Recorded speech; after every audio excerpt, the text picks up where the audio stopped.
L'escalier est étroit, mais la montée en vaut la peine. 152 marches pour vous offrir une vue imprenable sur Paris et sa région. Nous sommes à Montmorency, dans le clocher de la collégiale Saint-Martin. Construite sur un éperon rocheux, cette église offre un panorama unique à 360 degrés sur toute la région. Ouvert à la visite depuis 1 an, le clocher ne peut accueillir qu'une dizaine de visiteurs à la fois. La visite se fait donc par audioguide.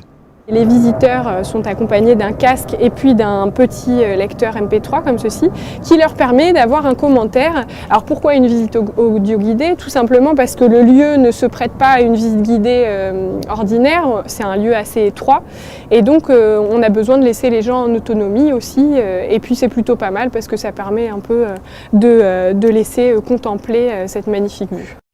La construction de la collégiale actuelle commence en 1515. Sous Guillaume de Montmorency. Elle n'est à l'origine qu'une chapelle familiale destinée à être le lieu de sépulture de l'une des familles les plus riches du royaume de France, les Montmorency. Anne, le fils de Guillaume, achèvera la première partie des travaux de l'église.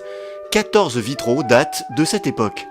Ils ont été posés sous la période de construction qui a été initiée par Guillaume de Montmorency, qui est représenté sur ces vitraux avec ses enfants, sa femme bien sûr, ses enfants et puis des cousins, alors soit du côté de sa femme, soit de son côté à lui. En tout cas, chaque donateur en fait est représenté après sur les vitraux qu'il a financés. La construction de la collégiale va s'étaler sur près de 500 ans. Elle ne sera véritablement achevée qu'en 1910, après l'édification du portail et du clocher. Pour l'occasion, un immense vitrail est créé pour la verrière. Il raconte un des épisodes de la bataille de Bouvines, gagnée en 1214 par le roi Philippe Auguste.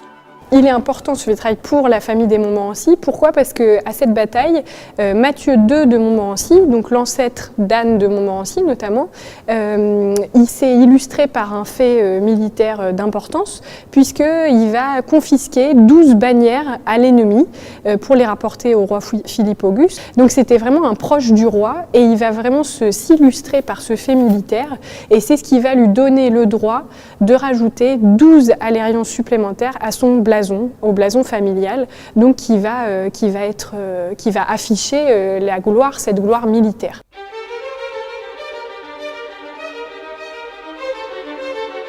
La visite du clocher ne se fait que sur réservation à l'Office du tourisme de Montmorency.